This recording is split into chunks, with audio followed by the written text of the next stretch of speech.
Praise the Lord. ഇന്നത്തെ നമ്മുടെ ചിന്താവിഷയം എസ്തേറിന്റെ പുസ്തകം 8-ാം അധ്യായം 16-ാം വാക്യം. ശൂശൻ പട്ടണം ആർത്ത് സന്തോഷിച്ചു. യഹൂദന്മാർക്ക് പ്രകാശവും സന്തോഷവും ആനന്ദവും ബഹുമാനവും ലഭിപ്പാൻ ഇടയായി തീർന്നു.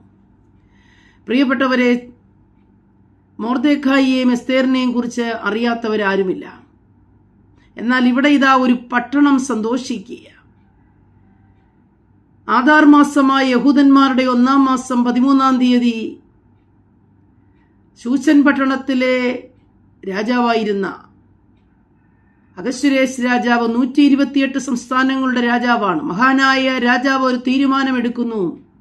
യഹൂദജനത്തെയും ആബാലവൃദ്ധം ജനങ്ങളെയും സ്ത്രീകളെയും കുഞ്ഞുങ്ങളെയും കൂടെ കൊന്ന് മുടിച്ചു കളയുവാൻ ഒരു തീരുമാനം എടുത്തൊരു ലെറ്റർ ഉണ്ടാക്കി എല്ലാ യഹൂദ പട്ടണങ്ങളിലും ശൂശൻ പട്ടണങ്ങളിലെല്ലാം കൊടുത്തയക്കുവാനിടയായി തീർന്നു.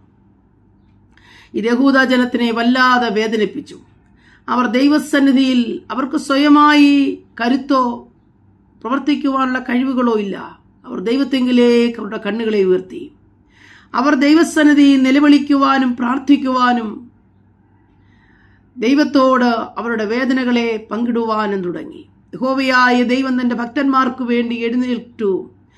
അതേ പ്രിയപ്പെട്ടവരെ, അല്പസമയം കഴിയുമ്പോൾ അതേ മാസം അതേ തീയതി ശൂശൻ പട്ടണം ആർത്തുഘോഷിക്കത്തക്ക രീതിയിൽ തീരുമാനങ്ങളെ മാറ്റി എഴുതുകയാണ്.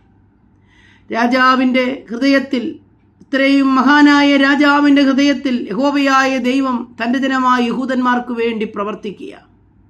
നിസ്സാരമായ ഒരു വ്യക്തിയെന്ന് കണ്ടിരുന്ന മൊർദെഖായിയെ ആ ദേശത്തിൻ്റെ മുമ്പിൽ ഒരു പരസ്യകോലമാക്കി തീർക്കുവാൻ ശ്രമിച്ച ഹാമാന്റെ മുമ്പിൽ യഹോവയായ ദൈവം തന്നെ ഇറങ്ങി മൊർദെഖായിയെ വിടുവിക്കുകയും മൊർദെഖായിയുടെ വിടുതലിനോടുകൂടി യഹൂദ ജനത്തിന് ബഹുമാനവും പ്രകാശവും ആനന്ദവും സന്തോഷവും ഉണ്ടാകുവാൻ ഇടവന്നു.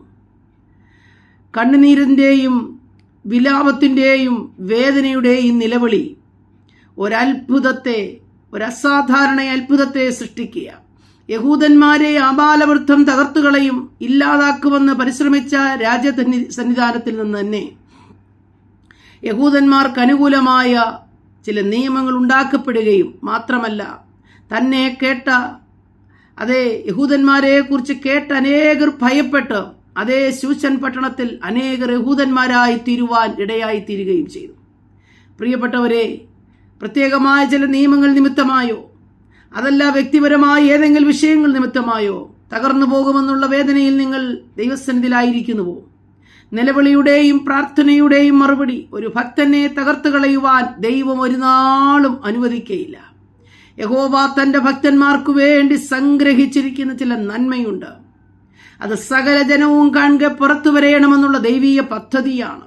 അതിൻ്റെ മുന്നോടി എന്ന പോലെ പ്രതികൂലങ്ങൾ ശക്തമായി തകർന്നുപോയി എന്ന് തോന്നുമാറുള്ള അനുഭവത്തിൽ നാം എത്തിച്ചേരാറുണ്ട്. എന്നാൽ ദൈവം നമ്മെ തകർക്കുകയല്ല, ദൈവം നമ്മെ പണിയുകയാണ്. ദൈവം നമ്മെ അടുത്ത സ്റ്റെപ്പിലേക്ക് കടത്തുകയാണ്. മൊർദെഖായിയെ തൂക്കുവാൻ തക്കവണ്ണം 50 മുഴ ഉയരമുള്ള ആ പട്ടണം മുഴുവൻ കാണണം. അങ്ങനെയൊരു ആഗ്രഹത്തോടുകൂടി ഹാമാൻ ഒരു വലിയ കഴുകുമരം ഉണ്ടാക്കുവാൻ ഇടയായി തീർന്നു. തൻ്റെ ദാസനായ മൊർദെഖായിയോ അതൊന്നും കണ്ട് ഭയപ്പെട്ടില്ല. തൻ്റെ ഏറ്റവും വലിയ വേദന തൻ്റെ ജനമായ യഹൂദജനം മുഴുവനായി തകർന്നു പോകുന്നു എന്നുള്ള വേദനയിൽ വളരെ കൈപ്പോടെ അത്യുച്ചത്തിൽ ദൈവസന്നിധി നിലവിളിപ്പാനിടയായി തീർന്നു. നിലവിളിയുടെ ശബ്ദം സ്വർഗത്തിൽ കേട്ടു. സ്വർഗം എഴുന്നേറ്റു. തൻ്റെ ഭക്തന്മാർക്ക് വേണ്ടി പ്രവർത്തിക്കുവാൻ ഇന്നും ദൈവം എഴുന്നേൽക്കുന്നു. ആകയാൽ നിങ്ങൾ നിലവിളിക്കുന്നവരാണോ? ഏതെങ്കിലും വിഷയത്തിൽ നിങ്ങളുടെ നിലവിളിയുടെ ശബ്ദം സ്വർഗത്തിൽ എത്തിയിട്ടുണ്ടോ? നിശ്ചയമായി ഒരു ദൈവപ്രവൃത്തി നാം കാണും. ആകയാൽ ഭാരപ്പെടേണ്ട.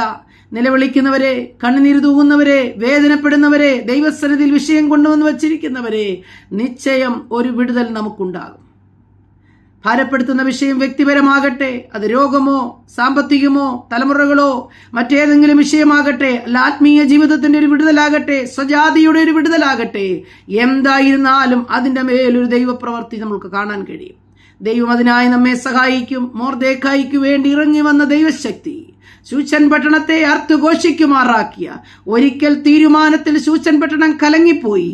എന്നാൽ ദൈവമെടുത്ത തീരുമാനത്തിൽ ശൂശൻ പട്ടണം ആർത്തുഘോഷിച്ചു. ഈ പകൽക്കാലം ഒരു ദൈവപ്രവൃത്തി കാണാൻ പോകുക. ആമേൻ.